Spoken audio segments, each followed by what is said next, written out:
और चलिए खबरों की शुरुआत करेंगे आज की सबसे अहम खबर के साथ। 5वां प्रधानमंत्री रोजगार मेला आज आयोजित होगा। जम्मू कश्मीर सहित देश भर में 45 स्थानों पर लगेगा रोजगार मेला। 71,000 युवाओं को नियुक्ति पत्र वितरित किए जाएंगे, यानी अपॉइंटमेंट लेटर उनको दिए जाएंगे। वर्चुअल मोड से पीएम नरेंद्र मोदी ये नियुक्ति पत्र वितरित करेंगे। नौकरियों के लिए नियुक्ति पत्र का आंकड़ा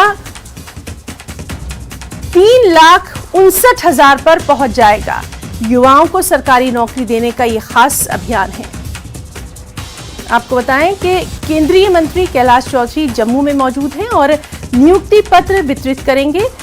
कैलाश चौधरी जम्मू में 101 अभ्यर्थियों को ये नियुक्ति पत्र देंगे। और सीधे आपको लिए चलते हैं इस वक्त केंद्रीय मंत्री कैलाश चौधरी। जापान के उस समय के जो शासक थे वो एक राष्ट्रवादी विचारधारा के थे, इसलिए उन्होंने उस समय के युवाओं को भी उस दिशा के अंदर प्रेरित किया। और जापान ने इतनी तरक्की कर ली कि जापान के अंदर कोई भी व्यक्ति, आपने देखा होगा वहां का लोगों का जो नेचर था वो नेचर इस तरह का था कि वहां के लोग अगर कोई गवर्नमेंट की ड्यूटी पर भी जाता या कोई प्राइवेट सेक्टर के अंदर भी जाता तो उसका जो काम होता था वो ड्यूटी उसका अगर 10 बजे से 5 बजे तक की शाम का टाइम होता था तो रात को 8-8, 9-9 बजे तक काम करते थे। तो कभी हिंदुस्तान में व्यक्ति कोई गया, उसने पूछा कि भाई तुम्हारा टाइम तो 5 बजे समाप्त हो गया ऑफिस का, फिर तुम रात को 8-8, 9-9 बजे तक क्यों काम करते हो? तब जापान के जो लोग थे उनका जो जवाब था वो हम सबके लिए प्रेरणादायक है। उन्होंने कहा कि जो 5 बजे तक हम काम करते हैं वो हमारे पेट के लिए, स्वयं के लिए करते हैं, और उसके बाद का जो 4-5 घंटा एक्स्ट्रा काम करते हैं वो हमारे देश के लिए काम करते हैं, हमारे राष्ट्र के लिए। ऐसा नहीं कि वहां पर हड़ताल नहीं होती थी, जो अपनी मांगों को पूरा करने के लिए हिंदुस्तान में तो आ ही जाते हैं, हमारी मांगे पूरी करो, चाहे तुम्हारी कोई भी मजबूरी हो, हमारी मांगे पूरी हो, नारे लगाने वाले आ जाते हैं। लेकिन मैं आपसे कहना चाहता हूं वहां पर भी ऐसा होता था। ऐसा नहीं वहां पर भी उनकी सबकी मांगे पूरी कर देते थे, ऐसा नहीं। उनकी मांग के लिए तो आपको मांगते थे, लेकिन उनका तरीका अलग होता था कि उनके देश की गति नहीं रुकनी चाहिए और काम भी होता रहना चाहिए। उदाहरण के तौर पर जैसे बूट बनाने वाली कंपनी का अगर कहीं पर हो गया मान लो, तो क्या करते थे, कर्मचारी जो होते थे आंदोलन तो करते, लेकिन वो बूट का बनाने का प्रोडक्शन नहीं रोकते। वो बाएं पैर का जूता बनाते जाते कि ये चलेगा, दायां तभी बनाएंगे जब हमारी मांगे पूरी होगी। और जैसे ही मांगे पूरी होती दायां पैर का जूता बनाना शुरू कर देते। प्रोडक्शन नहीं रुका और उसका काम भी हो गया। तो इस तरह से मैं आपसे कहना चाहता हूं कि जापान के अंदर उस समय के जो स्किल डेवलपमेंट का काम उन्होंने प्रारंभ कर दिया था, जापान के गांव और घर के अंदर वहां पर जो इलेक्ट्रॉनिक आइटम बनाने वाले युवाओं को प्रेरित करके और वहां पर शुरू कर दिया काम। जो काम जापान ने उस समय शुरू किया वो प्रधानमंत्री नरेंद्र मोदी जी ने स्टार्टअप, आज स्किल डेवलपमेंट का काम को आगे बढ़ा रहे हैं। स्टार्टअप के तौर पर जिस तरह से हमारे युवा जिस तरह से आ रहे हैं, आज 1 लाख से अधिक हमारे देश के अंदर स्टार्टअप हो गए पिछले 8 साल के 9 साल के अंदर। और उसके साथ ही इतने जो युवा साथी है जिनको स्टार्टअप के साथ स्किल डेवलपमेंट करवा के और वो अपने खुद के रोजगार को स्थापित कर रहे हैं। और मैं आपसे कहना चाहता हूं आज देश के अंदर आने वाले समय के अंदर हमें स्वयं का रोजगार खड़ा करना होगा। हमें रोजगार लेने वाला नहीं, हमें देने वाला देश बनना चाहिए। रोजगार आने वाले समय में युवाओं के अंदर ऊर्जा की कोई कमी नहीं है। आज विश्व के किसी भी देश में जाएंगे तो बड़े पोस्ट पर अगर कोई दिखता है तो हमारा हिंदुस्तान का युवा दिखता है, चाहे वो डॉक्टर के सेक्टर के अंदर हो, डॉक्टरी के अंदर हो, चाहे वो इंजीनियरिंग के अंदर हो, चाहे साइंटिस्ट हो, चाहे किसी भी पोस्ट पर अगर जाकर देखते हैं तो देश विश्व के अंदर हर तीसरा चौथा आदमी भारत का दिखता है जो वहां पर काम कर रहा है। तो उसके अंदर प्रतिभा की कोई कमी नहीं है, लेकिन प्रतिभा को अवसर देने का कोई मौका मिलना चाहिए। और प्रतिभा को अवसर देने का और उनके साथ खड़े रहने का काम अगर कोई करता है ना, जब सरकार करती है तब उसको काम करने का अवसर मिलता है, तो वो अपनी ऊर्जा को डबल ताकत के साथ में, जो ये युवाओं का भारत है वो और गति के साथ काम करता है। तो आज स्टार्टअप को 25 लाख रुपए दिए जा रहे हैं भारत सरकार की ओर से। जो भी स्टार्टअप नया अगर कोई काम शुरू करेगा तो उसको 25 लाख का सपोर्ट दिया जाता है। ऐसे ही अन्य प्रकार की विभिन्न इंडस्ट्रीज के अंदर भी काम। तो केंद्रीय मंत्री कैलाश चौधरी जम्मू में नियुक्ति पत्र वितरण समारोह के मौके पर खिताब करते हुए इस अहम खबर पर लगातार हमारी नजर बनी हुई है। एक और अहम खबर ब्रेकिंग एट 10 में आपको दे दें, श्रीनगर में G20 सम्मेलन की तैयारियों के ताल्लुक से है, जहां सिक्योरिटी में इजाफा देखा जा रहा है, चप्पे चप्पे पर नजर रखी जा रही है, सड़कों को छावनी में तब्दील किया जा रहा है। सबसे अहम यह कि सीसीटीवी के जरिए सड़कों पर खास नजर है। आपको बताएं कि 22 से 24 मई तक श्रीनगर में बेहद अहम G20 समिट का आयोजन किया जा रहा है और इसी को लेकर यहां पर तमाम तर तैयारियां तो की जा रही हैं। सिक्योरिटी को खास से यहां पर नजर में रखा जा रहा है और सिक्योरिटी के क्या कुछ वहां पर इंतजामात किए गए हैं, खास तौर पर अहम सड़कों पर, शाहराहों पर किस तरह से सिक्योरिटी को लेकर यहां पर हमारे जवान मुस्तैद नजर आ रहे हैं। इसके लिए हम सीधे रुख करना चाहेंगे, हमारे साथ मौजूद हैं हमारे संवाददाता रईस मागरे।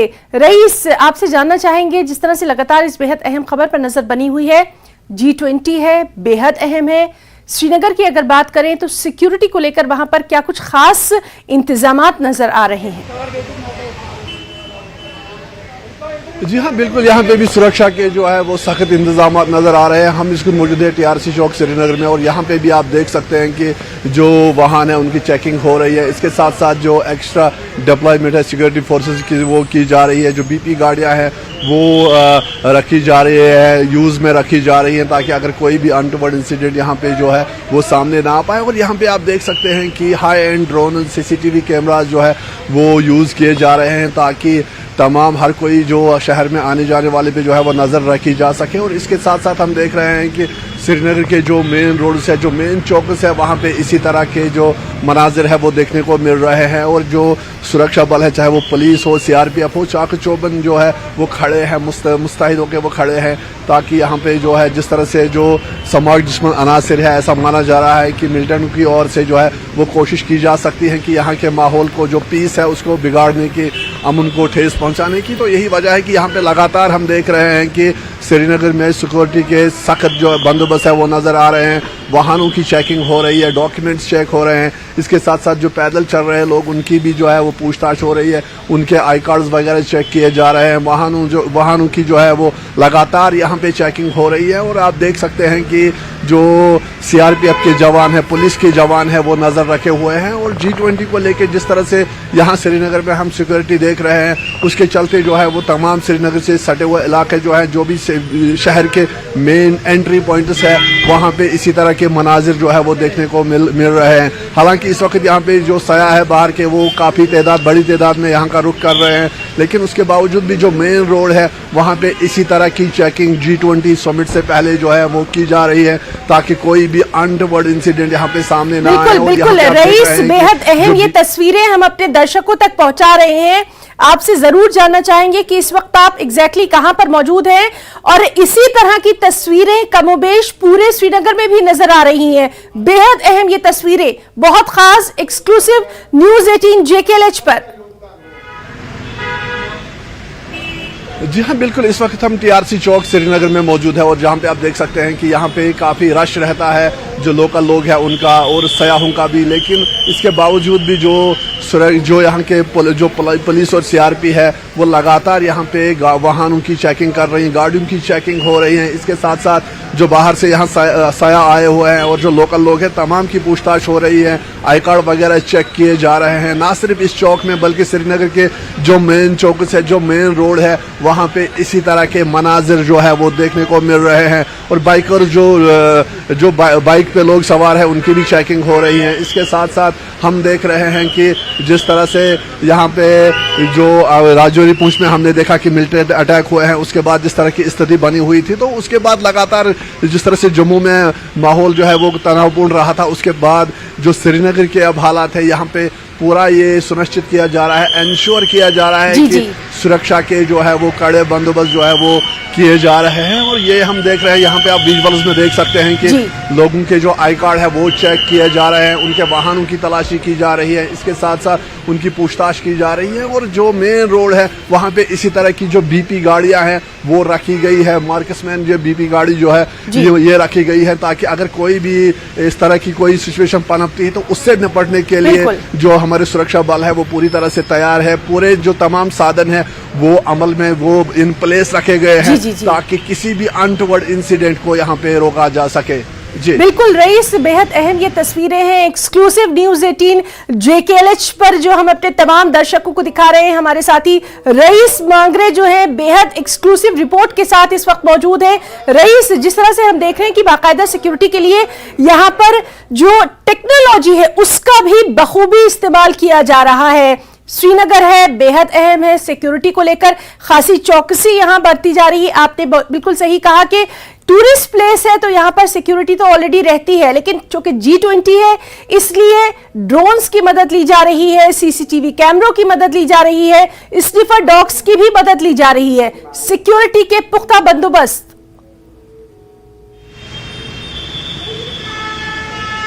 जी हाँ बिल्कुल, जिस तरह से हम यहाँ पे देख रहे हैं कि लगातार हम देख रहे हैं ना सिर्फ यहाँ TRC चौक श्रीनगर में बल्कि आसपास जितने भी चौकस है श्रीनगर के जो मेन चौक है वहाँ पे इसी तरह के मनाजिर हम देख रहे हैं। और लगातार यहाँ पे पुलिस, CRPF, ट्रैफिक पुलिस जो है वो इस चीज़ों को जो है वो क्लोजली मॉनिटर कर रहे हैं। इसके साथ साथ जो हाई एंड ड्रोन्स है, जो CCTV कैमराज है उनको भी इन प्लेस रखा गया है सर्वेलेंस के लिए ताकि तमाम हर वो व्यक्ति जो शहर में एंटर हो रहा है उस पर नज़र रखी जा सके। और यहाँ पे भी आप हमारे सामने देख रहे हैं कि जो प्राइवेट व्हीकल्स है, जो प्राइवेट वाहन है उनकी भी चेकिंग हो रही है। जो सयाहों, जो टूरिस्ट कैब्स है वो चेक हो रहे हैं। इसके साथ साथ आप देख रहे हैं कि जो कैमराज यहाँ पे लगाए हुए हैं और तमाम जो एक्स्ट्रा फोर्सेस यहाँ पे डिप्लॉय किए गए हैं, क्योंकि हम देख रहे हैं जिस तरह से मिलिटेंट इस फिराक में रहेंगे कि जो G20 मीट है उससे पहले वो यहाँ पे कुछ बड़ा करे या अमन को ठेस पहुँचाए। जिस तरह के अभी हालात हैं उन हालात को ठेस पहुंचाने के लिए, अमन को नुकसान पहुंचाने के लिए कोशिशें हो सकती है। यही वजह है कि जो हमारे सुरक्षा बल है वो पूरी तरह से तैयार है और हर चीज़ को वो क्लोजली मॉनिटर कर रहे हैं ताकि कोई भी अनटोवर्ड इंसिडेंट जो है वो सामने ना आ पाए। और यही वजह है कि हम ना सिर्फ श्रीनगर में बल्कि श्रीनगर से आसपास जो सटे हुए इलाके हैं वहाँ पे भी इसी तरह के मनाजिर है। और ख़ास तौर पर जो हाईवेज है वहाँ पे स्पेशल हाईवे टीम्स जो है वो डिप्लॉय की गई है ताकि वो नज़र रख पाएँ और पूरी तरह से तमाम चीज़ें जो है वो कंट्रोल में रहे और पूरी तरह से श्रीनगर सिटी पे G20 से पहले एक सर्वेलेंस रहे और ये इंश्योर हो कि कोई भी अनटोवर्ड इंसिडेंट को रोकने के लिए जो पुलिस, जो सुरक्षा बल है वो पूरी तरह से सक्षम है और पूरी तरह से तैयार है। रईस, आपसे ये भी हम जानना चाहेंगे, जिस तरह से तस्वीरों के जरिए हम साफ तौर पर ये देख पा रहे हैं कि जो लोकल्स हैं, जो मकामी लोग हैं, जो वहां के लोग हैं वो भी सिक्योरिटी के इस तरह के इंतजामात से मुतमईन नजर आ रहे हैं। और सबसे अहम ये कि पूरी तरह से सिक्योरिटी को लेकर वो सहयोग कर रहे हैं, कोऑपरेट कर रहे हैं और खुशी खुशी इस तरह के जो सिक्योरिटी के इंतजामात हैं उसमें बढ़ चढ़कर हिस्सा भी ले रहे हैं। बेहद खुशाइन तस्वीर है ये।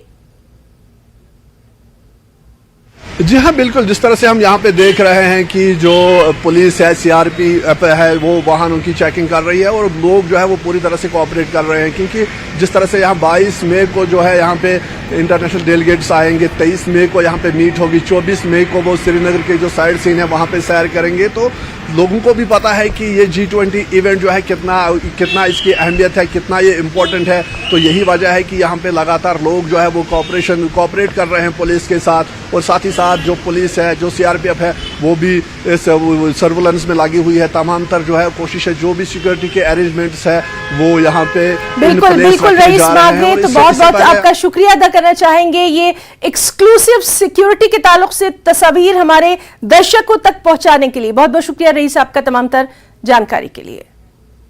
यहां रुकना चाहेंगे एक छोटे से ब्रेक के लिए।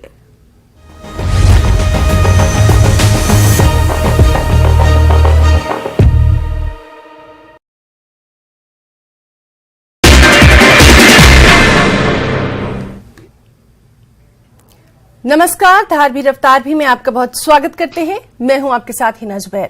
शुरुआत करेंगे अहम खबरों से।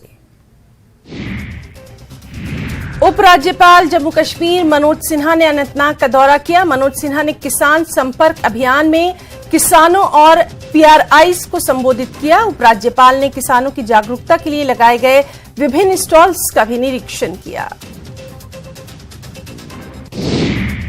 हज यात्रा से पहले हवाई किराए में बढ़ोतरी, जम्मू कश्मीर के हज यात्रियों में निराशा। हज कमेटी की चेयरपर्सन सफीना बेग की सरकार से किराया कम करने की मांग।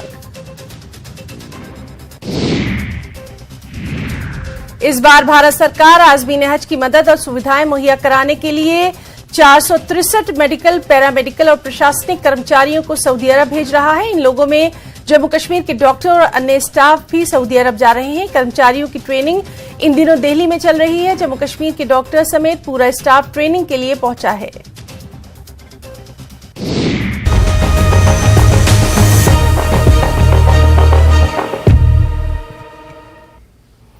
और ब्रेकिंग एट 10 में अब एक और अहम खबर बडगाम से आपको दे दें।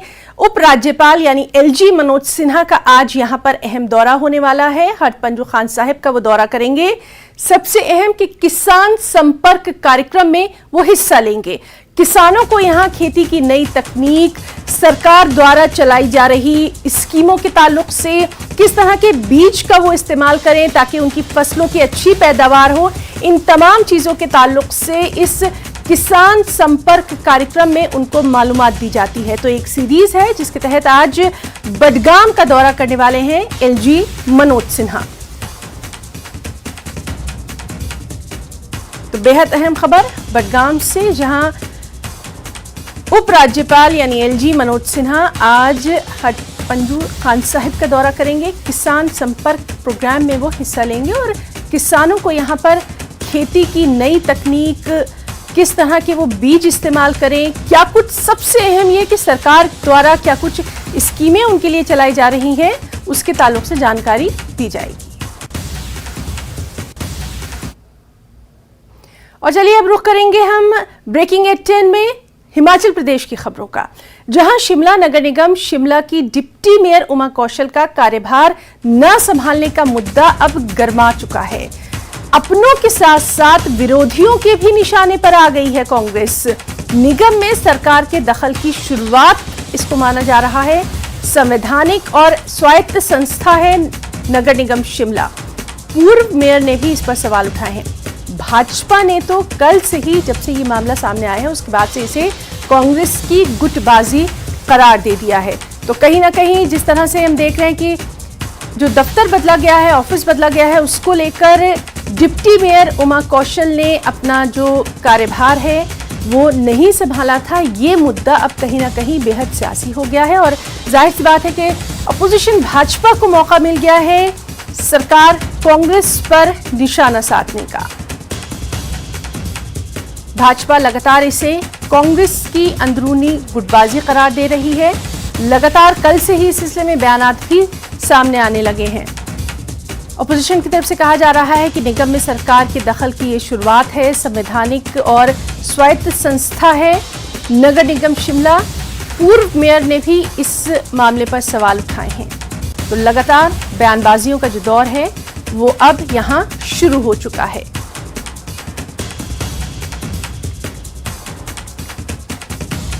तो जिस तरह से शिमला नगर निगम में शिमला की डिप्टी मेयर उमा कौशल ने अपना कार्यभार नहीं संभाला, तो अब ये मामला कहीं ना कहीं कल से ही सुर्खियों में बना हुआ है और जाहिर सी बात है कि भाजपा को मौका मिल गया है कांग्रेस पर निशाना साधने का।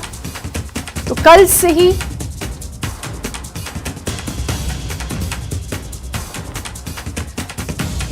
और चलिए रुक करना चाहेंगे हमारे सहयोगी रणवीर सिंह का। रणवीर, लगातार इस अहम खबर पर हम इसलिए बने हुए हैं क्योंकि बहुत अहम हो जाता है ये देखना कि जहां एक तरफ सरकार के ऊपर पहले ही हमलावर थी भाजपा, अब तो उसे एक नया मुद्दा हाथ आ गया है। कल से ही शाम से हम देख रहे हैं कि बयानबाजियों का दौर शुरू हो गया है। आज की क्या स्थिति है? जी हाँ, देखिए हिना, बात तो ये है कि ये हैरानी वाली बात थी इतना ये जो है फैसला लिया गया निगम के डिप्टी मेयर के दफ्तर को बदलने को लेकर, इसकी जानकारी जो है किसी को नहीं होती है, कानों किसी को खबर नहीं होती है। और इसका पता तब चलता है जब नगर निगम शिमला को नए मेयर और डिप्टी मेयर मिल जाते हैं। डिप्टी मेयर जब अपना जो है पदभार ग्रहण करने के लिए कार्यालय में जाती है तो वहां पर उन्हें सूचित किया जाता है कि आपका दफ्तर यहाँ पर नहीं है, जो है सब्जी मंडी कर दिया गया है।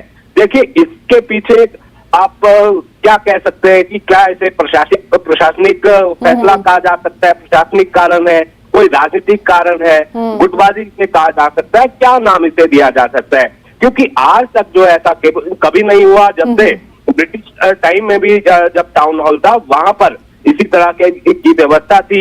हाईकोर्ट की तरफ से भी एक जो है आदेश थे जिसमें मेयर और डिप्टी मेयर का दफ्तर जो है वो टाउन हॉल में ही रखने की व्यवस्था की गई थी, जैसा कि कैबिनेट मंत्री अनिरुद्ध सिंह ने भी हाईकोर्ट के इस फैसले का जिक्र इसमें किया है।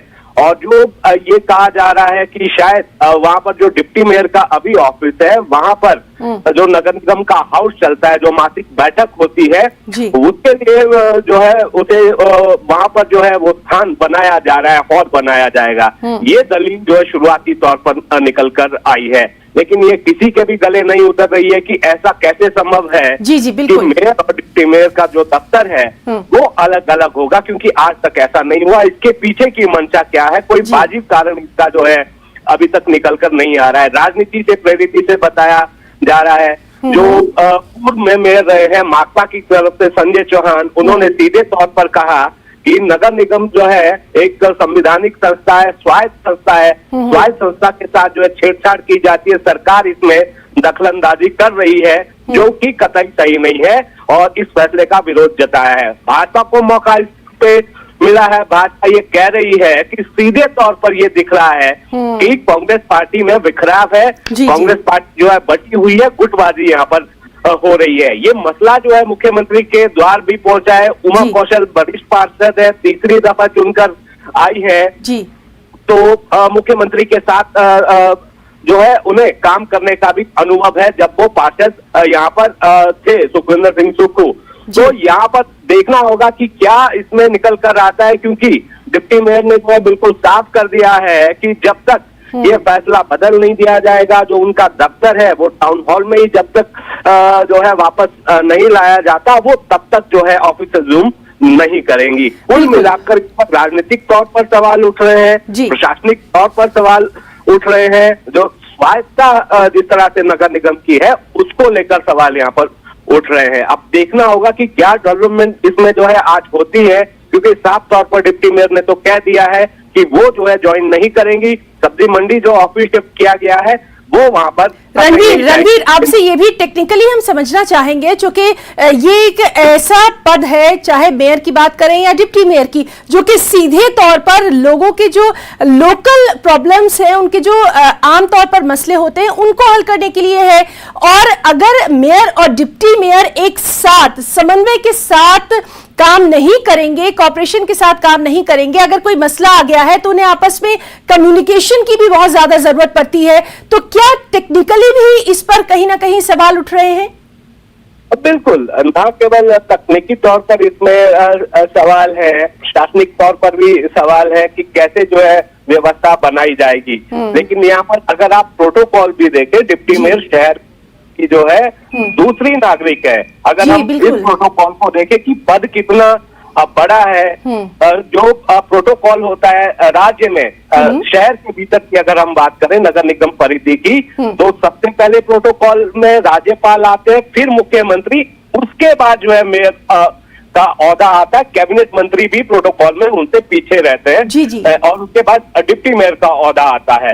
तो ये भी देखना होगा कि किस तरह से जो हक है, जो चुने हुए लोग हैं, उनके साथ किस तरह से, क्या प्रशासनिक तौर पर यह फैसला लिया गया है, क्या एक अधिकारी जो है, एक अधिकारी ने शहरी विकास विभाग के, उन्होंने अपने स्तर पर यह फैसला लिया, या फिर इसमें राज्य सरकार से मंजूरी ली गई, या मुख्यमंत्री को इसकी जानकारी थी या उनसे मंजूरी ली गई?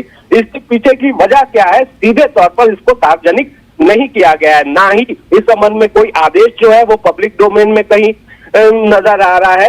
आखिर मंशा इसके पीछे क्या रही? जो दलीलें यहाँ पर दी गई कि हाईकोर्ट से भी अपील की जाएगी कि जो डिप्टी मेयर का जो दफ्तर टाउन हॉल में है, वहां पर जो मासिक बैठक होनी होती है, उसके लिए उसका इस्तेमाल की इजाजत यहाँ पर ली जाएगी। बिल्कुल रणवीर, तो देखना अहम रहेगा कि इस मामले पर सियासत कितना गर्माती है, क्या कुछ बयानात सामने आते हैं और इसका रीजन जो है वो कब तक सामने आ पाएगा। रणवीर सिंह, बहुत बहुत शुक्रिया आपका तमाम तर जानकारी के लिए। एक और अहम खबर, पंजाब किंग्स और दिल्ली कैपिटल्स की टीमें धर्मशाला पहुंच चुकी हैं। आज दोनों टीमों के कैप्टन प्रेस वार्ता कर सकते हैं। शाम 6 बजे के बाद दोनों टीमें यहां प्रैक्टिस करेंगी। पंजाब किंग्स 12 अंक लेकर प्लेऑफ की दौड़ में शामिल है, जबकि दिल्ली कैपिटल्स 8 पॉइंट्स के साथ प्लेऑफ से बाहर है। पंजाब किंग्स अगर अपने घरेलू ग्राउंड यानी अपने डोमेस्टिक ग्राउंड में दोनों मैच जीतती है तो पहुंच जाएगी प्लेऑफ में। दोनों ही टीमें अब तक खेल चुकी हैं 12-12 लीग मैच। पंजाब किंग्स ने अब तक 12 में से 6 हारे हैं, 6 जीते भी हैं। दिल्ली कैपिटल्स 12 में से 4 मैच जीत चुकी है, 8 मैच हारी है। तो धर्मशाला से ये अहम खबर, जहां आईपीएल के मैचों को लेकर लगातार सरगर्मियां देखी जा रही हैं और कैप्टन्स भी आज दोनों ही टीमों के प्रेस कॉन्फ्रेंस भी कर सकते हैं। पंजाब और दिल्ली दोनों की टीमें धर्मशाला में हैं और इसको लेकर यहां पर जो क्रिकेट फैन हैं उनमें भी उत्सुकता, जोश व खरोश देखा जा रहा है। और इस वक्त हमारे साथ मौजूद हैं फोन लाइन पर हमारे संवाददाता विचित्र शर्मा। विचित्र, धर्मशाला पूरी तरह से तैयार है आईपीएल के मैचेस के लिए, डिटेल्स चाहेंगे? हिना, बिल्कुल निश्चित तौर पर देखिए, एक दशक के बाद जो है ये मैच हो रहे हैं और इन मैचों को लेकर क्या क्रिकेट प्रेमी और क्या आमजन और क्या कारोबारी, हर एक में जो है वो एक्साइटमेंट देखी जा रही है। और साथ ही साथ न केवल इन लोगों में जो कि क्रिकेट को देखना पसंद करते हैं, बल्कि उनमें भी जो टीमों के खिलाड़ी हैं, क्योंकि हर कोई जो है वो देश के इस सबसे हाईएस्ट जो ये क्रिकेट पिच है उसमें जाकर जो वो खेलना पसंद करते हैं। खासतौर पर इस पहाड़ी क्षेत्र के बने हुए इस क्रिकेट स्टेडियम में आना और आकर जो है वो खेलना पसंद करते हैं। तो इसको मद्देनजर रखते हुए हम लोग देखें तो बहुत एक्साइटमेंट इन तीनों ही टीमों में रहने वाली है और तीनों ही टीमों के जो खिलाड़ी हैं उनमें रहने वाली है। क्योंकि देखिए, इसमें पंजाब किंग्स की अगर हम लोग बात करें तो पंजाब किंग्स का चूंकि ये होम ग्राउंड है और ऐसे में बतौर मेजबान जो है वो चाहेंगे कि इन दोनों मैचेस को जो है वो जीते, चाहे वो कल वाला हो चाहे वो 19 वाला हो जो कि राजस्थान रॉयल्स के साथ होने वाला है।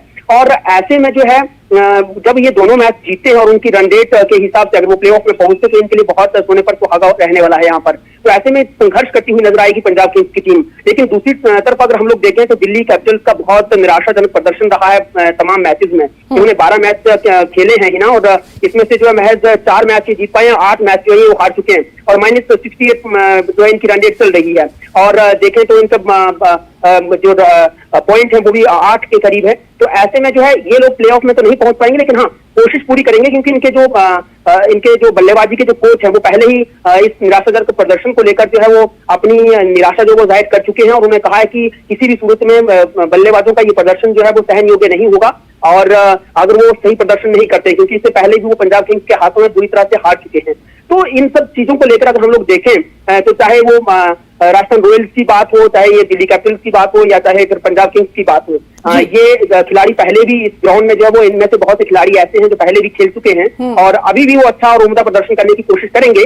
और वैसे भी यहाँ की आबो हवा, यहाँ का एनवायरनमेंट बहुत बढ़िया है, शानदार है और इसी के मद्देनजर जो है यहाँ पर बहुत से लोग यहाँ पर पहुंचे हुए हैं।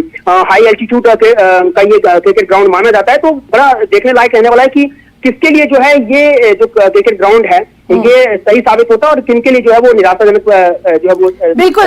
विचित्र, ये तो रही मैच की बात जिस पर लगातार हम अपने दर्शकों को भी तमाम तर जो खबरें हैं वो देते रहेंगे। आपसे जानना चाहेंगे टिकट को लेकर जो सिचुएशन नजर आ रही थी, क्या उसमें कुछ सुधार नजर आया है? खास तौर पर क्या जो आसपास के नौजवान हमारे हैं, जिन स्टूडेंट्स की हम बात कर रहे थे जिनका क्रिकेट से खास लगाव है, उनके लिए टिकट का जो मसला है वो कुछ हल हुआ? बिल्कुल नहीं हिना, देखिए यहाँ पर निश्चित तौर पर हमने पहले ही कहा था, क्योंकि जो धर्मशाला ऐसा क्षेत्र है जो कि पूरे प्रदेश में जो है वो एजुकेशनल इंस्टीट्यूशन के लिहाज से जो है वो एजुकेशन का हब माना जाता है। 10,000 से भी ज्यादा के स्टूडेंट्स जो यहाँ पर हैं, टीनेजर्स हैं, यूथ हैं, उनमें बहुत क्रेज रहता है क्रिकेट को लेकर। और वो लोग डे 1 से जब से जो है काउंटर खुले थे या जब से जो है ऑनलाइन टिकट की जो बिक्री है वो शुरू हुई थी, तब तब से जो है वो लाइनों में लगे हुए हैं और आज दिन तक जो है वो लाइनों में लगे हुए हैं। बहुत सारी शिकायतें हम लोग देख पा रहे हैं उनकी। उनका ये भी कहना है कि आज हम लोग हाईटेक की बात करते हैं, डिजिटाइजेशन की बात करते हैं, लेकिन यहाँ हम लोग जो देख पा रहे हैं वो ना तो जो है ऑनलाइन जो है वो ना तो ये कैश ले रहे हैं और यानी ऑनलाइन ना तो ये पेमेंट करवा रहे हैं और कैश में ये पैसे मांग रहे हैं टिकट के। दूसरा, अगर ये लोग जो है वो अपने डिजिटल लॉकर में अगर अपना आई कार्ड दिखाते हैं तो उसको भी ये स्वीकार नहीं कर रहे हैं, उसके लिए भी इनको जो है वो हार्ड कॉपी चाहिए। तो इसको लेकर भी ये निराशाजनक जो है वो इनके लिए वो इनकी निराशा साफ तौर पर देखने को मिली है। और बात करें टिकट की जाए तो पूरी तरह से टिकट जो है वो बिक चुकी है और टिकट की जो अगर हम लोग देखें तो चाहे वो क्लब लाउंज की हो, चाहे वो कॉर्पोरेट बॉक्स की हो, ये सब किसी पहले ही जो है टिकट से वो बिक चुकी थी। और जो बाकी के अगर north zone, VIP north zone और इन तमाम स्टैंडिंग जो ये जगह है उनको अगर माफ कीजिएगा जो बैठने वाली जो जगह है वहां पर जो है वो सस्ती टिकट तो 750 और 1000 वाली पहले ही बिक चुकी थी। उसके बाद चाहे 1250 की बात करें, 1500 की बात करें या 1950 वाली, उनके लिए जो है वो जरूर अभी तक जद्दोजहद चल रही है लेकिन ना के बराबर है। और बहुत निराशाजनक जो है ये स्थिति यहाँ पर बनी हुई है टिकट के मामले में। हीना जी, विचित्र, बहुत बहुत आपका यहाँ शुक्रिया अदा करना चाहेंगे जो तस्वीर आपने हमारे तमाम तर दर्शकों के सामने पेश की है, क्योंकि जाहिर सी बात है आईपीएल है, धर्मशाला है, इतना आलिशान स्टेडियम है, वहां पर सभी की नजरें लगी हुई हैं। बहुत बहुत शुक्रिया विचित्र आपका तमाम तर जानकारी के लिए। यहाँ रुकना चाहेंगे एक छोटी सी ब्रेक के लिए।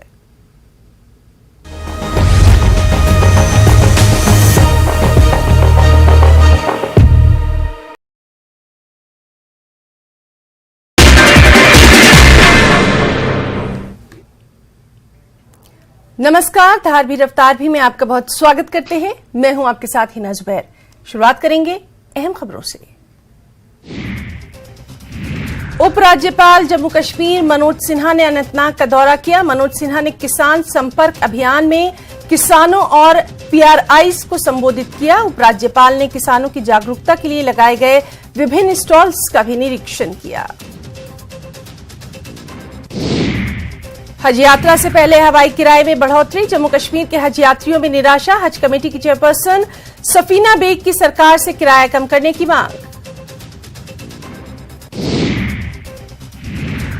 इस बार भारत सरकार आज़मीन हज की मदद और सुविधाएं मुहैया कराने के लिए 463 मेडिकल, पैरामेडिकल और प्रशासनिक कर्मचारियों को सऊदी अरब भेज रहा है। इन लोगों में जम्मू कश्मीर के डॉक्टर और अन्य स्टाफ भी सऊदी अरब जा रहे हैं। कर्मचारियों की ट्रेनिंग इन दिनों दिल्ली में चल रही है। हमें ये बात बताते हुए खुशी महसूस हो रही है कि पिछली 2 किश्तों में जिन उम्मीदवारों ने नियुक्ति पत्र प्राप्त किए उन्होंने इस विकल्प का भरपूर उपयोग भी किया है। प्रधानमंत्री जी, बात समाप्त करने से पहले आपकी अनुमति से आपकी ही कही हुई एक बात दोहराना चाहूंगा। रोजगार का अर्थ सिर्फ और सिर्फ सरकारी नौकरी ही नहीं, और ये बात इसलिए कहना जरूरी है कि पिछले 9 वर्ष के आपके प्रधानमंत्री के रूप में कार्यकाल में आपने अनेकों ऐसे विकल्प उपलब्ध करवाए हैं जिससे लाखों की संख्या में रोजगार एवं जीविका के नए अवसर उपलब्ध हुए हैं।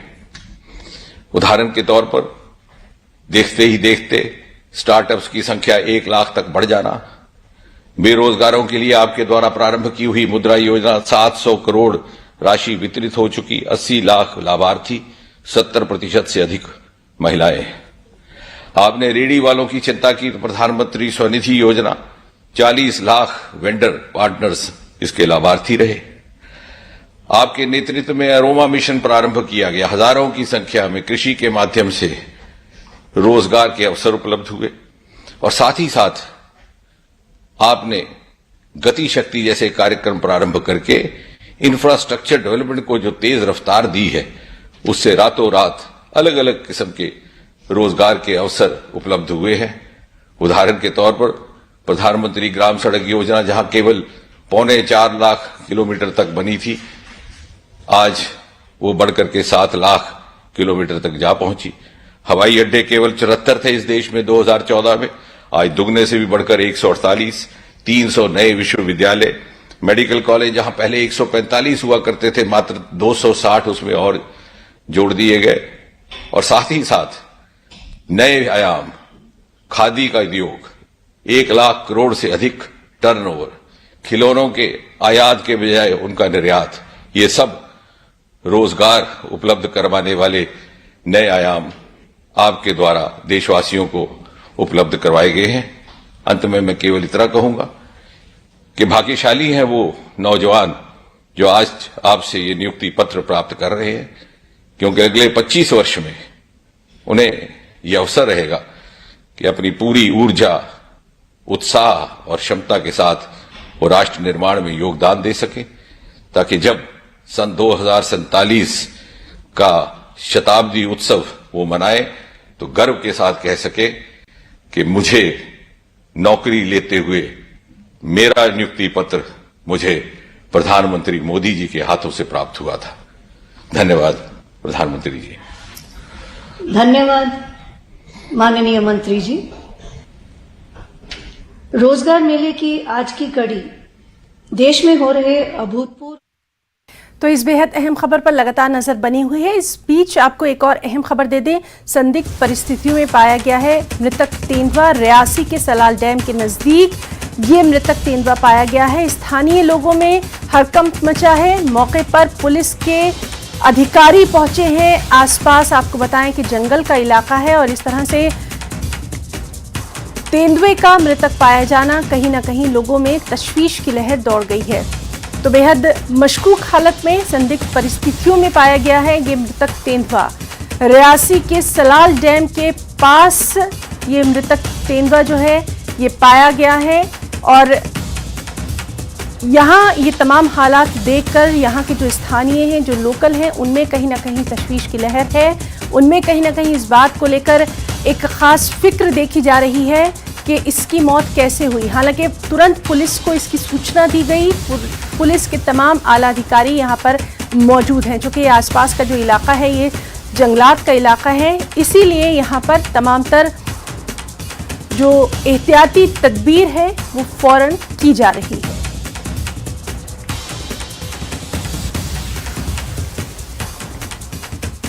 बेहद अहम ये खबर, जहां संदिग्ध परिस्थितियों में मृतक तेंदुआ पाया गया है।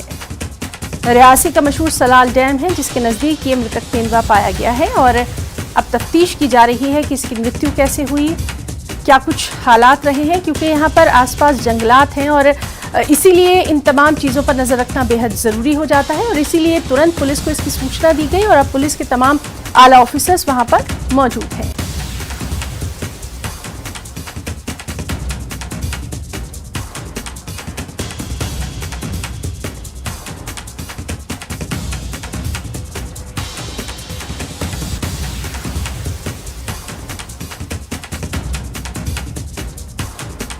तो ये अहम खबर जिसकी तफसीलात पर नज़र बनी हुई है। फिलहाल यही इत्तला कि संदिग्ध परिस्थितियों में ये मृतक तेंदुआ यहाँ पर पाया गया है। रियासी के सलाल डैम के करीब ये मृतक तेंदुआ पाया गया है और स्थानीय लोगों ने जैसे ही ये देखा उन्होंने तुरंत इसकी सूचना पुलिस के आला अधिकारियों को दी और अब तमाम अधिकारी वहाँ पर पहुँचे हैं। साथ ही साथ जो वाइल्ड लाइफ के लोग हैं, ऑफिसर्स हैं, वो भी यहाँ पर पहुँचे हैं, क्योंकि आसपास का इलाका जंगलों का इलाका है तो बहुत ज़रूरी हो जाता है। बेहद अहम है ये जानना कि आखिर इस तेंदुए की मृत्यु कैसे हुई है। तमाम तर जो तफसीलात हैं उन पर भी नज़र बनी हुई है कि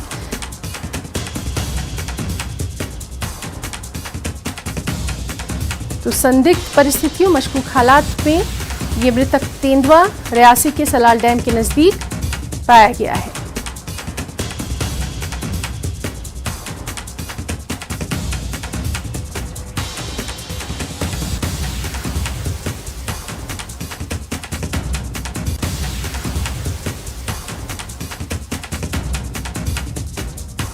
ब्रेकिंग एट 10 में एक और अहम खबर, संदिग्ध परिस्थितियों में पाया गया है मृतक तेंदुआ। रियासी के सलाल डैम के नजदीक ये पाया गया है और स्थानीय लोगों ने जैसे ही यहाँ पर ये देखा उन्होंने तुरंत इसकी सूचना पुलिस को दी और पुलिस के तमाम आला अधिकारी मौके पर पहुंचे हुए हैं, क्योंकि आसपास का एरिया जंगलात का एरिया है, इसलिए यहाँ पर खास अब तफ्तीश की जा रही है।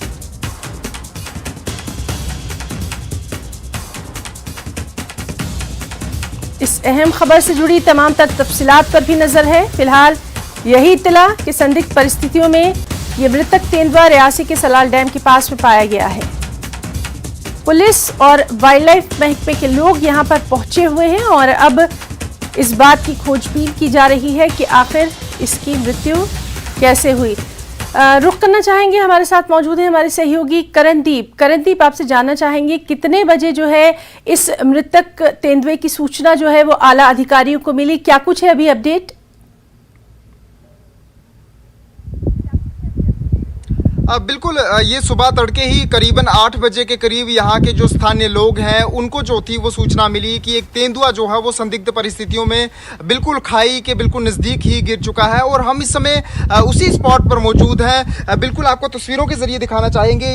ये बिल्कुल दरिया चिनाब विद्युत बांध जो सलाल है उसके निकट का ये इलाका है। बिल्कुल यहाँ पर ही जो है वो तेंदुआ जो है वो संदिग्ध परिस्थितियों में जो है वो खून से लथपथ हो चुका है और बताया यही जा रहा है कि यहाँ हमेशा ये उबड़ खाबड़ वाला ये रास्ता है और रिस्क वाला ये रास्ता रहता है और हमारा जाना भी यहाँ पर जो है वो खतरे से बिल्कुल भी खाली नहीं है। यहीं पर इन्हीं पहाड़ियों के बीच जो था इस तेंदुए का हमेशा जो है वो चलन रहा करता था और भी यहाँ पर काफ़ी सारे तेंदुए जो है वो यहाँ पर मौजूद हैं। और सुबह तड़के 7 बजे जो सूचना जो थी वो यहाँ के स्थानीय लोगों को मिली थी और उन्हीं के मुताबिक जो है बताया गया है पुलिस के अधिकारियों को। और साथ ही अगर बात करें जो यहाँ के जो वन कर्मी है उन्हें भी जो है वो बता दिया गया है। और यहाँ पर जो है वो अभी लोगों की होड़ जो थी वो बनी हुई थी।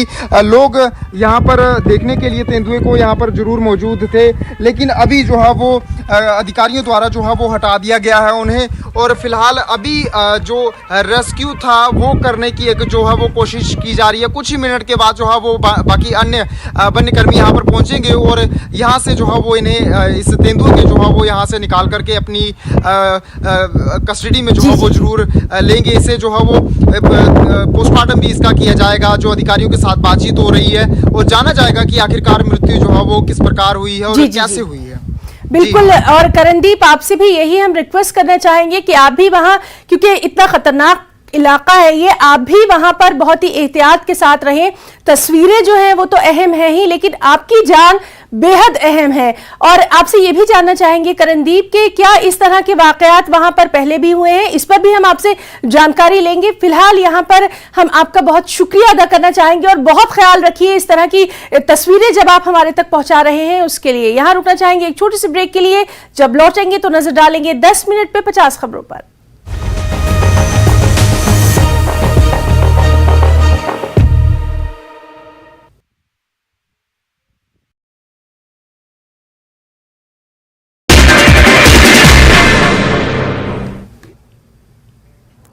नमस्कार, धारवी रफ्तार भी में आपका बहुत स्वागत करते हैं। मैं हूं आपके साथ हिना जुबैर।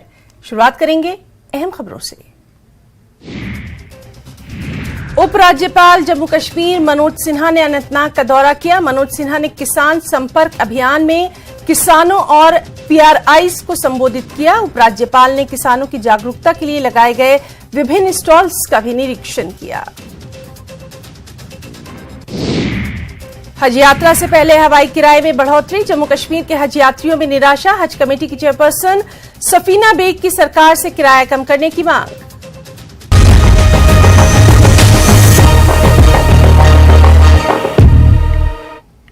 आपको सीधे लिए चलते हैं रोजगार मेले में, जहां इस वक्त पीएम नरेंद्र मोदी खिताब कर रहे हैं। वो जो फिर एप्लीकेशन को डाक द्वारा भेजा जाता था और इसमें यह भी पता नहीं चलता था कि वो एप्लीकेशन समय पर पहुंची या नहीं पहुंची, जहां पहुंचना था वहां पहुंची कि नहीं पहुंची। आज आवेदन करने से लेकर नतीजे आने तक की पूरी प्रक्रिया ऑनलाइन हो गई है। आज डॉक्यूमेंट को सेल्फ अटेस्ट करना भी पर्याप्त होता है। ग्रुप सी और ग्रुप डी के पदों पर भर्ती के लिए इंटरव्यू भी खत्म हो गए हैं। इन सारे प्रयासों का सबसे बड़ा फायदा यह हुआ है कि भ्रष्टाचार या भाई भतीजावाद की संभावनाएं खत्म हो गई हैं। साथियों, आज का दिन एक और वजह से बहुत विशेष है। 9 साल पहले आज के ही दिन 16 मई को लोकसभा के चुनाव के नतीजे आए थे। तब पूरा देश उत्साह, उमंग और विश्वास से झूम उठा था। सबका साथ, सबका विकास के मंत्र के साथ कदम बढ़ाने वाला भारत आज विकसित भारत बनने के लिए प्रयास कर रहा है। जैसे 9 साल पहले 16 मई को लोकसभा के चुनाव के नतीजे आए थे, वैसे ही आज एक और भी महत्वपूर्ण दिन है। आज हमारे एक महत्वपूर्ण प्रांत, हिमालय की गोद में बसा हुआ सिक्किम प्रांत का भी स्थापना दिवस है। साथियों, इन 9 वर्षों के दौरान रोजगार की नई संभावनाओं को केंद्र में रख करके सरकार की नीतियां तैयार की गई। आधुनिक इंफ्रास्ट्रक्चर का निर्माण हो, ग्रामीण क्षेत्रों का विकास हो या फिर जीवन से जुड़ी सुविधाओं का विस्तार हो, भारत सरकार की हर योजना, हर नीति युवाओं के लिए रोजगार के नए अवसर बना रही है। साथियों, बीते 9 वर्षों में भारत सरकार ने कैपिटल एक्सपेंडिचर पर करीब 34 लाख करोड़ रुपए खर्च किए हैं मूलभूत सुविधाओं के लिए। इस साल के बजट में भी कैपिटल एक्सपेंडिचर के लिए 10 लाख करोड़ रुपए तय किए गए हैं। इस राशि से देश में नए हाईवे बने हैं, नए एयरपोर्ट, नए रेल रूट, नए पुल, अनगिनत ऐसे आधुनिक इंफ्रास्ट्रक्चर के निर्माण से भी देश में लाखों नए रोजगार बने हैं। जिस स्पीड और स्केल पर आज भारत काम कर रहा है, यह भी आजादी के 75 साल के इतिहास में अभूतपूर्व है। 70 साल में भारत में सिर्फ 20,000 किलोमीटर के आसपास रेल लाइनों का इलेक्ट्रिफिकेशन हुआ था, जबकि हमारी सरकार में बीते 9 साल में भारत में करीब 40,000 किलोमीटर रेल लाइन का इलेक्ट्रिफिकेशन हुआ है, यानी डबल। 2014 से पहले हमारे देश में हर महीने सिर्फ 600 मीटर नई मेट्रो लाइन बिछाई जा रही थी। आज भारत में हर महीने 6 किलोमीटर, उस समय हिसाब मीटर का था, आज हिसाब किलोमीटर का है, 6 किलोमीटर नई मेट्रो लाइन का काम पूरा हो रहा है। 2014 से पहले देश में 4 लाख किलोमीटर से भी कम ग्रामीण सड़कें थी। आज देश में 7.25 लाख किलोमीटर से भी ज्यादा ग्रामीण सड़कें हैं, ये भी करीब डबल। 2014 से पहले देश में सिर्फ 74 एयरपोर्ट थे। आज देश में एयरपोर्ट की संख्या भी बढ़कर 150 के आसपास पहुंच रही है, ये भी डबल। बीते 9 वर्षों में देश में गरीबों के लिए जो 4 करोड़ पक्के घर बनाए गए हैं, उन्होंने भी रोजगार के अनेक नए अवसर बनाए हैं। तो 5वां